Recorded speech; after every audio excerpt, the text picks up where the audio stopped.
screen, and look at the move. He's making down to the inside. Moves to the front from 5th all the way to the lead in lap 1. Walsh takes win number 2.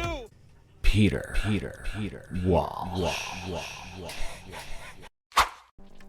Ladies and gents, the heat is starting to get fucking hot here in Formula 1. Is this a chance for McLaren to come back? A comeback? Will they be the comeback kids? Guys, you know, this is a big talking point here today. But we're going to be obviously welcome back to the preview for the Monaco Grand Prix.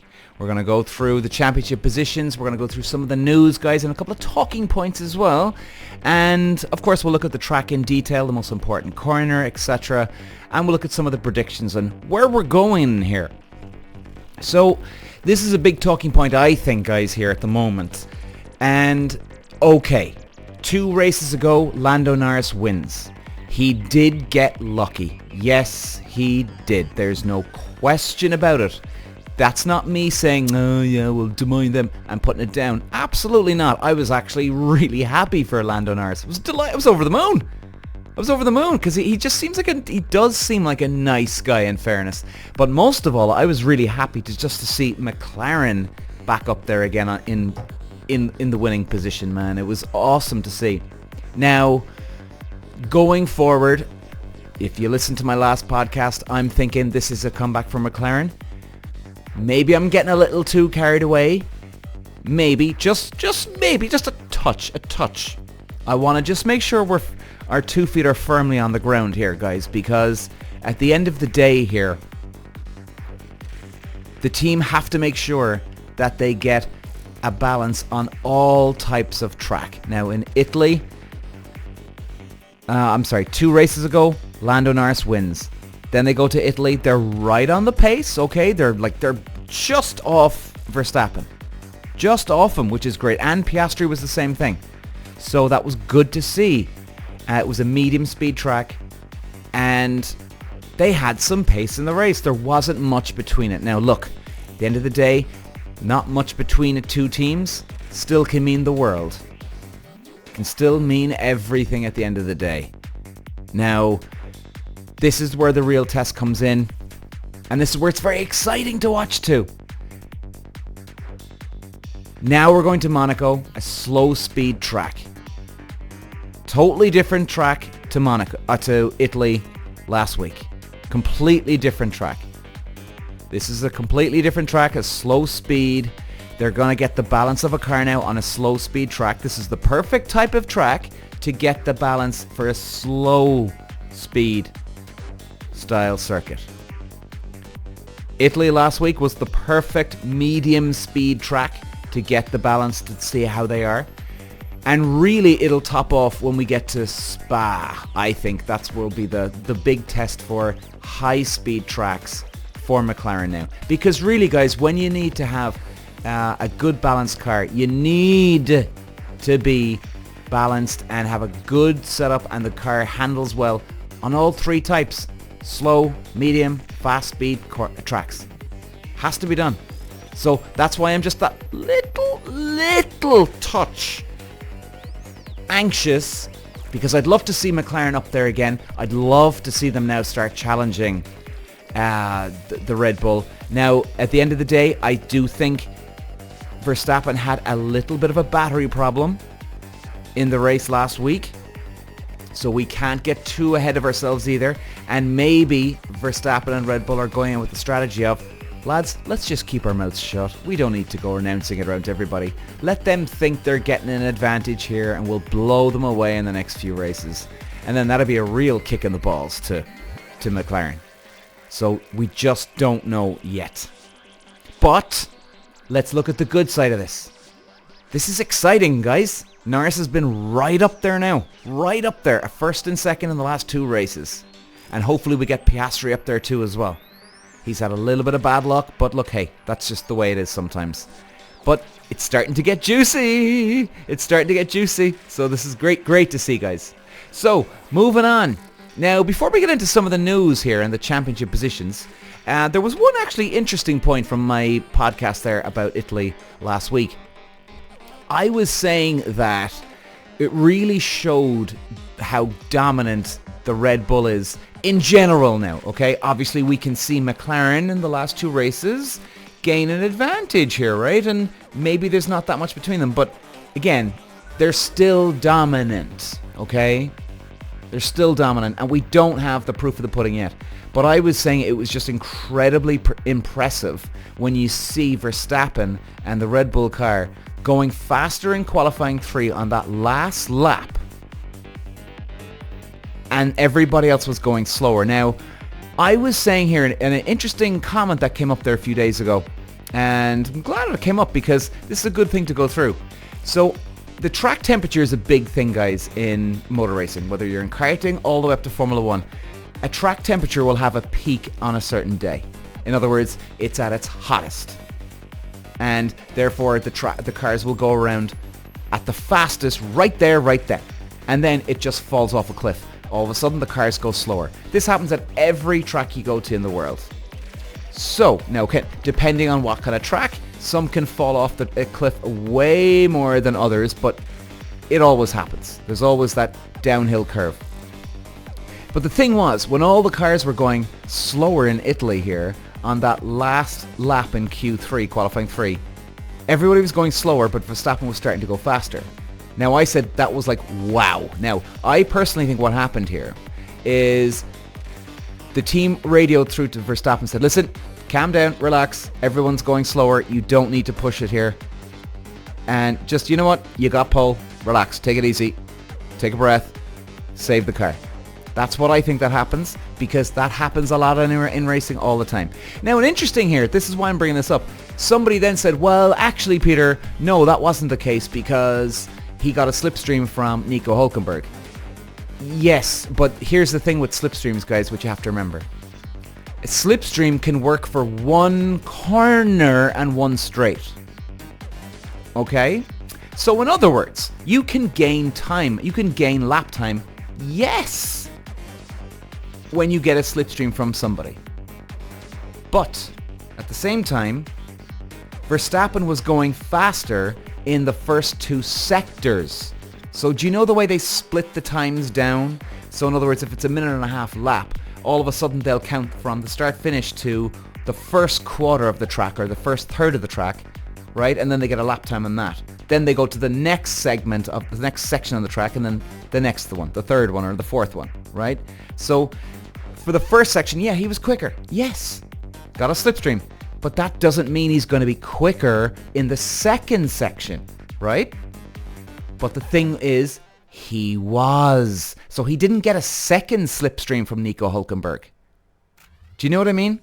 It doesn't mean your second section is going to be faster, therefore your third section is going to be faster. You could have gained lap time in the first section, done the exact same lap time that you did, or roughly the same time in the second and third section, but because you gain so much lap time in the first section, then your overall lap time is quicker. I hope I'm making sense on that one, guys. And you know what? And I should have thought of that, but look, sometimes maybe I just sort of overlook it sometimes, you know,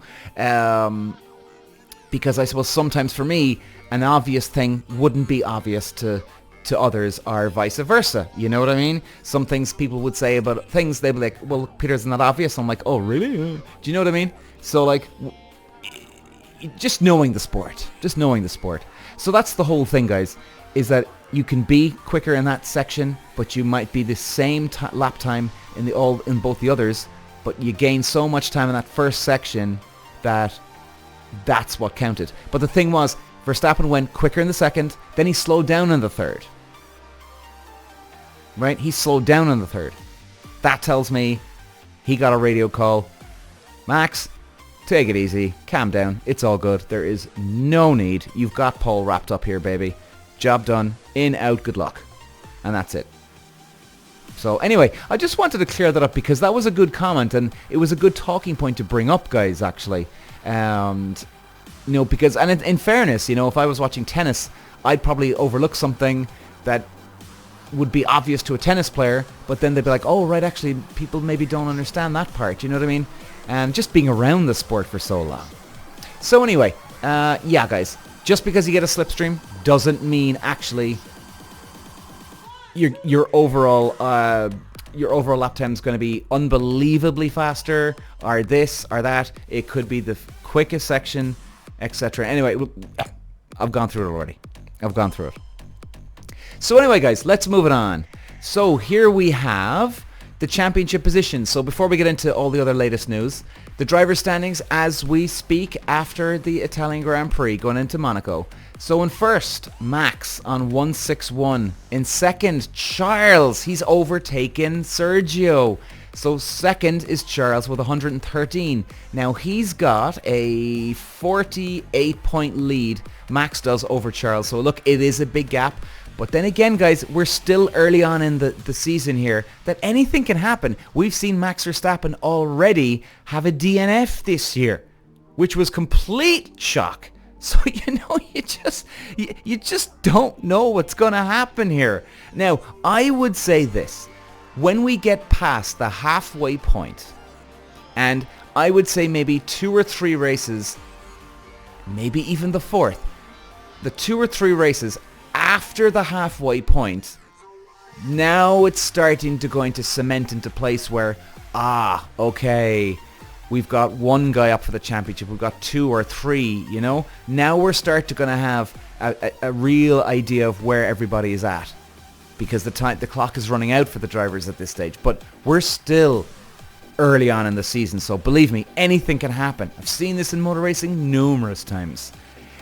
Okay, so Sergio is in third with 107. Fourth place, Lando on 101. Fifth is Carlos with 93. Sixth is Oscar with 53. Seventh is George with 44. Eighth is Lewis with 35. Ninth is Fernando with 33. 10th is Yuki with 15 points. So there we have the points itself. And let's move it on, guys, to a bit of news here. This is lovely to see. I love this. Any Ayrton Senna fans, or if you've been watching him now, I highly would recommend, guys, you watch Ayrton Senna. He's awesome. For me, the GOAT. Unbelievable. But it's lovely. It was his 30-year anniversary where he passed away in Italy at the Italian Grand Prix 30 years ago. He passed away, lost his life, and Roland Ratzenberger. But it's nice to see, even after the ceremony for Ayrton Senna, you could say, coming to Monaco, McLaren are still bringing it around. You can see the new design here. It's an Ayrton Senna design on the car. Looks cool, very, very cool, and it's wonderful to see. And before we move on to other news, guys, I just want to say, if you're starting to get into Formula 1, or if you've got into Formula 1 now because of Netflix Drive to Survive, you should definitely check out the Senna documentary. That is, I still think it's on Netflix, but maybe you can download it somewhere. But it's just called one word, Senna. And it really goes through the World Championships he won, the rivalry between Alain Prost and himself. And guys, I honestly think that was the greatest rivalry of all time. It was unbelievable. I mean, if you think Netflix Drive to Survive is good now, wait until you see this. It's unbelievable.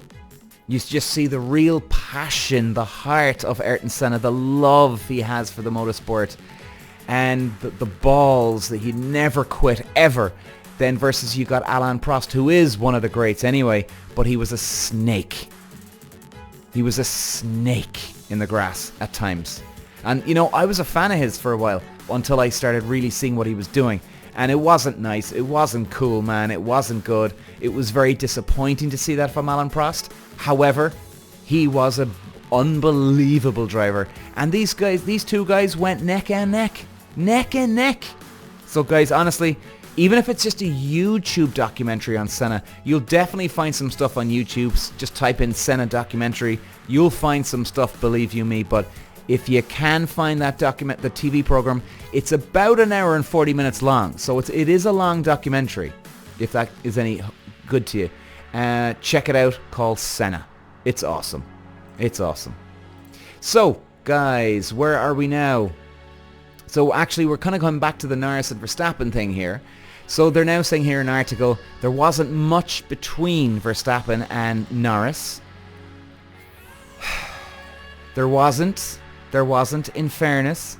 Now look, there is some tracks, we can talk about this talking point too.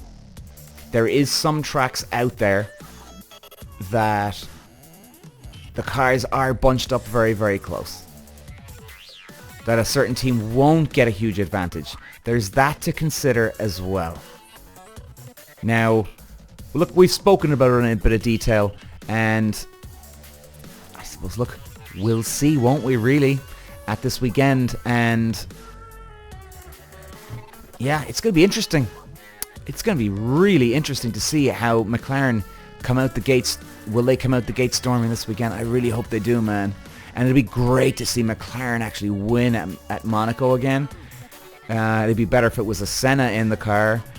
But look, still, hopefully, fingers crossed for this. Fingers crossed. Okay, guys, let's move it on. The track itself, Monaco. Wonderful track. It's probably the most famous track in the world, I would say.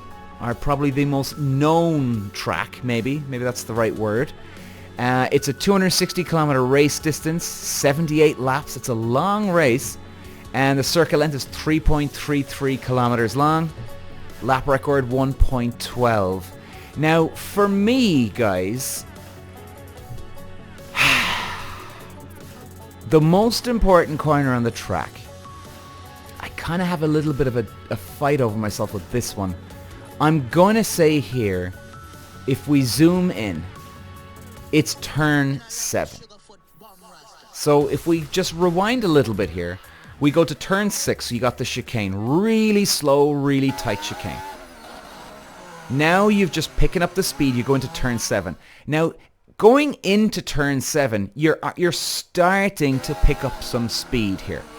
Picking up some traction, momentum coming in, and building up into turn 8. Then you carry that speed onto the next straight, into 9, through the tunnel, into 10 and 11.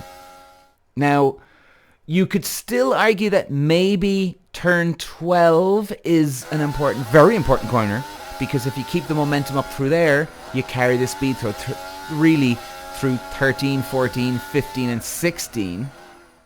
But I still think, though, coming out of 7, because really the drivers should be on the limit anyway.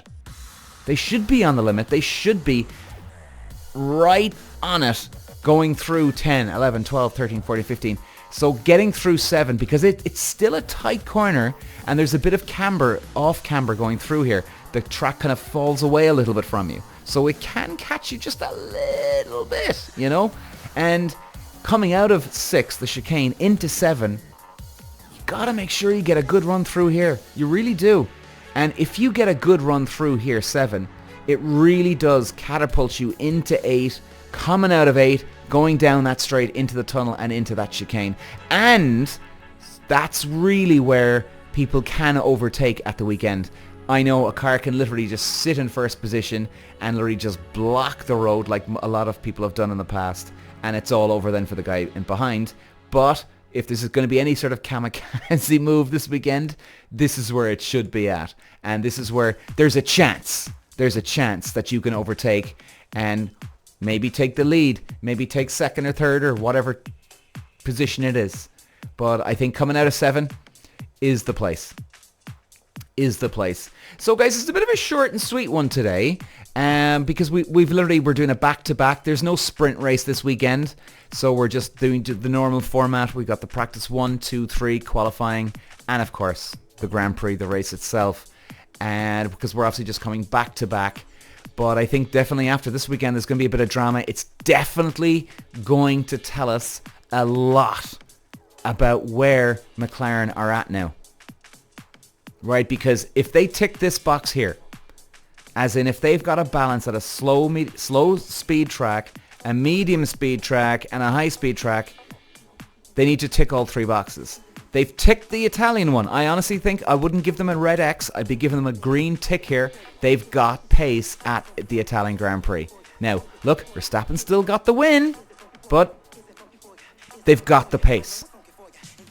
Now, here we go again. This is box 2 out of 3. Can they tick green 2 out of 3 at Monaco? This is going to be very interesting, guys. And if they can, we're looking good here for a good battle between McLaren and Red Bull for the rest of the season. And, you know, it's still early in the season where all it takes is Norris and Piastri to have some momentum in that McLaren, win a few races, Verstappen to just have a couple of bad races, and I mean only 2, maybe 3 races, and it's game on. It's game bloody on. So it's going to be very exciting. Prediction time. This is where, Peter. Well, let's try it anyway. I think Verstappen's going to be, he's going to be on the ball this weekend, guys. No question. Perez, I can see him struggling. I think they're starting to slow down Perez again. Here we go again. I hope I'm wrong. I really do. So I could see... I think there's a battle heating up between Ferrari here. I think Ferrari are going to take the fight to Red Bull this weekend. Now, I was kind of writing them off last week in terms of, in other words, their updates didn't do the job, right? But again, we're talking about slow speed tracks versus medium versus high speed. Now, look, I think Ferrari could be good here at this weekend. But again, they might struggle at the fast speed tracks. Do you know? So... And really, what you want is the overall consistent car that's good at all tracks. And at the end of the day, you'd rather give up 1 or 2% at a high-speed track or and a specific type of track. You'd give up that 1% to have the overall balance at all tracks. Like, I would rather a 98% track that's consistent and good at all types of tracks than a car that's 110% or 100% and is not good at 2 out of 3. It's pointless. Absolutely pointless. So, because you put a lot of pressure on yourself then. So, Ferrari I think could be good this weekend. I think, you know what, we're going to have Verstappen maybe getting on pole. We could have Leclerc off pole. And I think we could have one of the McLarens in third. And I would go with that with the race here too as well the weekend. It's all about getting it on pole, guys, or off pole. This is so important. Unless the teams really pull it out of their ass where they really get an unbelievable pit stop and then get out ahead in front of a guy, which can happen very easily too. So we can't write anything off. But it just makes your life a lot harder when you're not in first or second in qualifying, because if you get into that first corner in the lead, you can just hold up everyone behind you and it could be game over. It could be game over. But again, we'll see. We'll see. So guys, short and sweet today, and we'll be back, of course, on Monday morning with the highlights of Monaco. Enjoy, guys. I'll see you then. Bye-bye. Walsh running the Irish green, and look at the move he's making down to the inside. Moves to the front from 5th all the way to the lead in lap 1. Walsh takes win number 2. Peter. Walsh.